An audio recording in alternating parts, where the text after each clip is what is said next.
बदक ने सुबह सुबह उठा और अपने घर के सामने से बर्फ़ हटा रहा था। बर्फ़ हटा ही रहा था कि ऊपर से और बर्फ़ गिरने लगा। उसने ऊपर देखा तो गिलहरी बर्फ़ गिरा रहे थे। वो भी अपने पेड़ की सफाई कर रहे थे। अभी मजा आएगा ना भिड़ो। बदक ने दिमाग लगाया और वो दोनों गिलहरी को पेड़ से निकाल के अपना काम चालू करवा दिया और इधर का काम हो गया तो दूसरे तरफ के काम में लगा दिया। ये बड़ी अच्छी बात कही आप। दोनों गिलहरी खूब मेहनत करके अपना काम पूरा किया। पूरा करते ही उन्होंने देखा कि ये तो हमारा घर नहीं है। फिर उन्होंने देखा कि वो तो बदक का घर साफ कर दिया।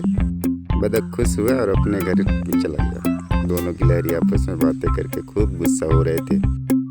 गिलहरी ने बदक का एक पुतला बनाया और उसको कुचल डाले दोनों मिलके। हमारे यहाँ ऐसा ही होता है।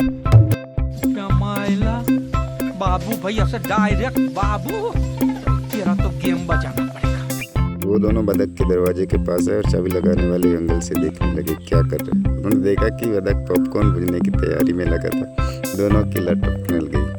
तभी बदक ने बाहर निकला तवा लेने के लिए। तो ये दोनों बाहर से अंदर चले गए और जाके पॉपकॉर्न के पैकेट में घुस गए। ये बाबूराव का स्टाइल है। दोनों बॉक्स में घुसे और कच्चे पॉपकॉर्न चबाने लगे। चब नहीं रही थी। दूसरा उठा के चबने लगा, तब भी चब नहीं रही थी। वो पूरे दाने फेंक दिए। उन्होंने इधर उधर बिखेरना चालू हुआ तो चला गया आग के पास और फूटना चालू हो गया। दोनों गिलहरी छुप के देखने लगे कि क्या हो रहा है। तब ये गिलहरी उठा के देखा तो उसके हाथ में फूटा। फिर उसने खा के देखा तो क्या स्वाद था। उसको भी बुला के ले गया और जितने भी फूटे थे सभी को खाने लगे। तभी बदक की एंट्री हुई। अभी मजा आएगा ना भिड़ो। बदक आया, बर्तन में पॉपकॉर्न कच्चे डाले और उसे आग में भूनने लगा। वैसे हिलाने लगा। अब दोनों गिलहरी बर्तन में पॉपकॉर्न के साथ फंस गए। जैसे ही पॉपकॉर्न फूटने लगे वो भी उछलने लगे। जैसे ही पॉपकॉर्न भुना गया तो बदक ने उसे दूसरे बर्तन में रख के अपनी जगह पे जाके बैठ गया। ये बड़ी अच्छी बात कही है। बदक बढ़ते हुए पॉपकॉर्न खाने की तैयारी में था, लेकिन दोनों गिलहरी उसी पॉपकॉर्न में फंसे थे। तो दोनों गिलहरी पॉपकॉर्न उठा के लेके ही चल दिए। तेरा बाप यहाँ छोड़कर गया था कि तेरी माँ?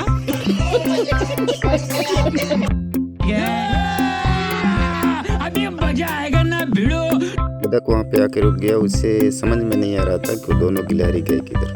पेड़ के पास जाके वो खड़ा हो गया। तभी ऊपर से पॉपकॉर्न गिर रहा था। उसे लगा कि चारों तरफ गिरता है।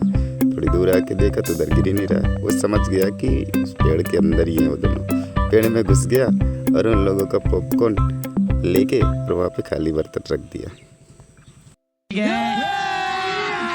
अभी मजा आएगा ना भिड़ो। पहला गिलहरी को लगा कि दूसरा वाला पूरा खा गया। उसे जाके एक लात मारा और बोलने लगा कि ये सारे तुम खाए हो। तो उसने भी मना कर दिया कि नहीं, मैं नहीं खाए। तो दोनों परेशान कि ले कौन गया। तभी उधर से बदक गुजर रहा था टोपी पहने हुए। तीनों ने समझ गए। देखा टोपी में नहीं था। फिर देखा तो उसके मुंडी में था। उन्होंने चालाकी से एक इधर बर्तन लगाया और एक उधर बात करने की तैयारी में। जैसे ही उनका पॉपकॉर्न मिला फिर भाग गया। तेरा तो गेम बजाना पड़ेगा। दोनों गिलहरी पॉपकॉर्न लेके 90 की स्पीड भाग रहे थे और बदक भी उनका पीछा नहीं छोड़ रहा था। तभी जाके वो दोनों ही टकराए और फिर एक कोठरी में पैक कर लिया। जैसे ही भाग रहे थे बदक बीच में आ गया। उन्होंने फुटबॉल की तरह बदक को चूड़ा लगा रहे थे।